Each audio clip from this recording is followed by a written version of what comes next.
বাড়িতে খুব সহজেই বানিয়ে ফেলুন এই ধরনের কান্দিল। প্রথমে একটা খালি জলের বোতল নিয়ে তার নিচের অংশটাকে কেটে নিন। কাটার সময় বোতল খুবই স্লিপ করে, তাই খুব সাবধানে এটিকে কাটতে হবে। বোতলের কেটে নেওয়া টুকরো থেকে 2 ইঞ্চি বেশি রেখে একটা আর্ট পেপারকে কেটে নিতে হবে।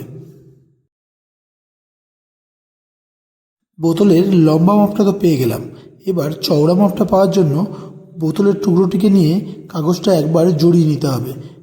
যে মাপটা পাচ্ছি তার থেকে একটু বেশি রেখে আমরা কাগজটিকে কেটে নেব। এরপর কাগজের উপরে আর নিচে দুদিকে একটা লম্বা দাগ কেটে নেব।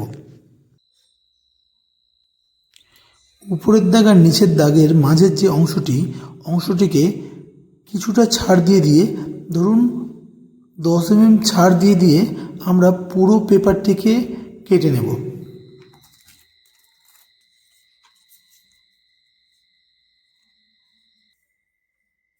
এবার একটি লাল সুতো নিয়ে হাতে জড়িয়ে নেব এবং তার মাথাটিকে সুন্দরভাবে বেঁধে নিয়ে নিচের অংশটি কাঁচি দিয়ে কেটে দেব।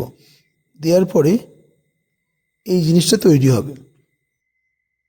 এবার লাল আর্ট পেপারের উপরের দিকে এবং নিচের দিকের অংশে আঠা লাগিয়ে বোতলের গায়ে সুন্দর করে একটা সাইড জড়িয়ে নেব।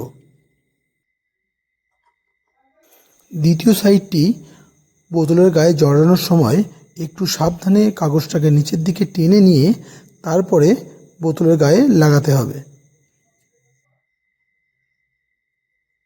আঠাটা একটু শুকিয়ে গেলেই কাগজের যে রাউন্ড অংশটা সেটাকে একটু ঠিকঠাক করে নিতে হবে।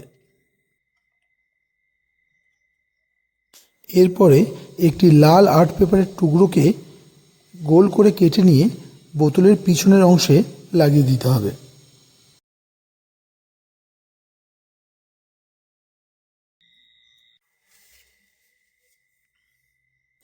এরপর হলুদ আর্ট পেপারের 2টি লম্বা টুকরো কেটে নেব, নিয়ে কান্দিলের উপরের দিকের অংশে এবং নিচের দিকের অংশে আঠা দিয়ে লাগিয়ে দেব, এটিকে আরও সুন্দর দেখানোর জন্য।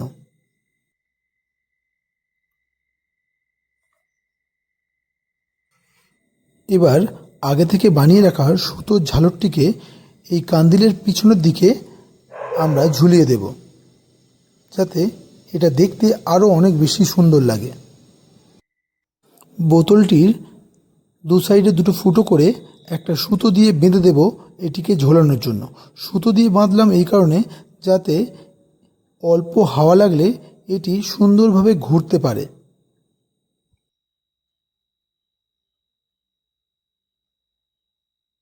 এবার এই কান্দিলের মধ্যে এই ধরনের একটি লাইট নিয়ে জ্বালিয়ে তার মধ্যে দিয়ে দেব। এবার দেখুন লাইটটা জ্বালানো অবস্থায় কেমন দেখতে লাগছে এই কান্দিলটিকে। এই ধরনের লাইট আপনি বাজারের ইলেকট্রিক দোকান থেকে অতি সহজে কিনতে পেয়ে যাবেন।